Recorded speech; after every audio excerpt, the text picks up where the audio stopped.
విషయాలని ఈ కలియుగంలో మానవులందరికీ నేర్చినటువంటి మహనీయురాలు. అటువంటి అమ్మవారు ఆవిర్భావం చెందినటువంటి ఈ రోజుని మహాలెక్కడితే ఒక 20 మంది మాత్రమే వచ్చారు. మిగతా వాళ్ళందరూ హ్యాపీగా ఇంటి దగ్గరే రెస్ట్ తీసుకుంటున్నారు. ఎందుకు తీసుకుంటున్నారో మనకు అర్థం కాదు. సంవత్సరానికి ఒక్కసారి వస్తుంది. మీకు పుట్టినరోజు జరిగింది అనుకోండి, 2 నెలలు ఎవరో నిద్రపోరు. అమ్మో మా పుట్టినరోజు వచ్చింది, మీరు రండి అని చెప్పి అందరికీ టెలిగ్రామ్లు పంపిస్తున్నారు. చక్కగా వాట్సాప్లో అమ్మవారు ఏమైంది, అమ్మవారి పుట్టినరోజు కాదా, అమ్మవారు ఆవిర్భావం చెందిన రోజును కాదా, మనకన్నా ఉన్నతమైనటువంటి మహనీయురాలు. అమ్మవారి పేరు తలంచుకుంటేనే మన శరీరము పులకరించాలి. అమ్మవారి యొక్క దర్శన భాగ్యాన్ని ఎవరైతే పొందుతున్నారో వాళ్ళందరికీ శుభాశీస్సులు కలుగుగాక. అమ్మవారు ఏ అమ్మవారి తీసుకున్నా పర్వాలేదు, ఒక్కొక్క అమ్మవారిలో ఒక్కొక్క ప్రత్యేకమైనటువంటి గుణగణాలు ఉంటాయి. దేవి అమ్మవారిని తీసుకోండి, అమ్మవారు దుష్ట శిక్షణకి వచ్చింది, శౌర్యానికి ప్రతీక అమ్మవారు. ఒక మహాలక్ష్మి అమ్మవారిని తీసుకోండి, ధన సంపదలు ఇస్తుంది. ఒక సరస్వతి అమ్మవారిని తీసుకోండి, వాగ్దేవి రూపంలో ఉంటుంది. వాసవి కన్యకా పరమేశ్వరి 3 రూపంలోనే ఉంటుంది, ఒక్క రూపంలో కాదు. సౌభాగ్యాన్ని ఇస్తుంది. కానీ వాసవి కన్యకా పరమేశ్వరి 3 రకాలైనటువంటి గుణాలని మనకి ఇస్తుంది. ధన కనక వస్తు వాహన సమృద్ధి సిద్ధిరస్తు. మనం ఏది కోరుకుంటే ఆ కోరికను తీసుకొచ్చి మన గుమ్ముల్లో పెడుతుంది. అటువంటి అమ్మవారు ఆవిర్భావం జరిగినటువంటి ఈ శుభరోజుని మన రంపచోడవరం ఈ గ్రామంలో ఈ దేవాలయ ప్రాంగణాల్లో మీరందరూ చక్కగా ఉంది అనుకోకుండా ఈ కార్యక్రమంలో పాల్గొంటున్నందుకు పరమశివుడు, ఆ శివుడి యొక్క రూపమే అమ్మవారు, అమ్మవారి రూపమే పరమశివుడు. అటువంటి నగరేశ్వర స్వామితో కూడినటువంటి ఆ వాసవి కన్యకా పరమేశ్వరి మీ కుల దైవము, అందరి దైవము కలిసి అమ్మవారి ఆశీస్సులు మీకు అందరికీ ఉండాలని చక్కగా కోరుకుంటూ ఈ పవిత్రమైనటువంటి కుంకుమార్చన కార్యక్రమాన్ని మనం చక్కగా ప్రారంభిద్దాం.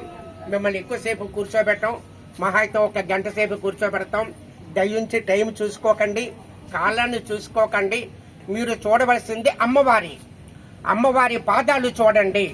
టైం ఎప్పుడు తిరుగుతూనే ఉంటుంది, కాలం మన గురించి ఆగదు.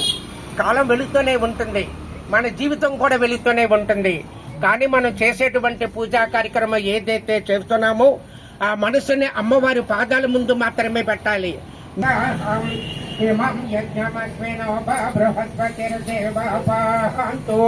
యజమానం యర్ధాతో వరువ్యతానో మహిషా శర్మయగం సదస్మిన్ హవే పరహోతా పరక్ష సనా ప్రజాయే హరిజస్వమృణిజేంద్రిమానో రీర్షోమా పరాదా ये नस्य पत्ना अपते भवन्त्रिन्द्राग्निभ्यामववादा महेतान् वसवो रुद्र आरारमतिराजमक्रन् अर्वाणचित्वस्यचित्याम् इमं नो युद्धं विहवे जुषस्वस्य कुर्मो हरिवो वेद्यनं त्वम् ॐ कात्यायनाय विद्महे कन्याकुमारि धीमहि तन्नो दुर्गे प्रचोदयात् अरुणा रसवाहिनी गौरी कात्यायिनी वंदे कन्यका परमेश्वरी सर्वमंगल मांगल्ये शिवे सर्वार्थ साधिके शरण्ये त्र्यंबके देवी नारायणी नमोस्तुते।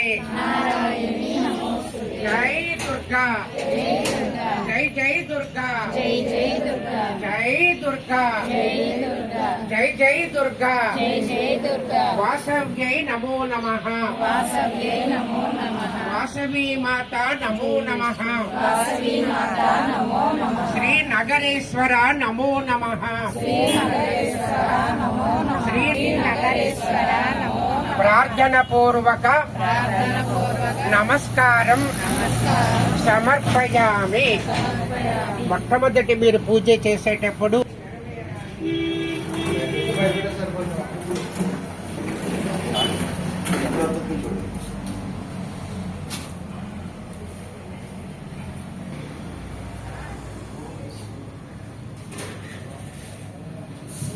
అక్కడ ఉన్న వాళ్ళందరూ అడిగి ఒకసారి ఎక్కువ స్వామిది స్థైర్య ధైర్య విజయ అభయ ఆయువు ఆరోగ్య ఐశ్వర్య అభివృద్ధి సిద్ధ్యర్థం ధర్మార్థ కామ్యమోక్ష చతుర్విధ ఫల పురుషార్థ ఆదిత్యాది నవగ్రహ ఉన్నత స్థాన అభివృద్ధి సిద్ధ్యర్థం గృహమే సమస్త కార్య అనుకూలత సిద్ధ్యర్థం శుభరోజే పవిత్ర ఆశ్రమ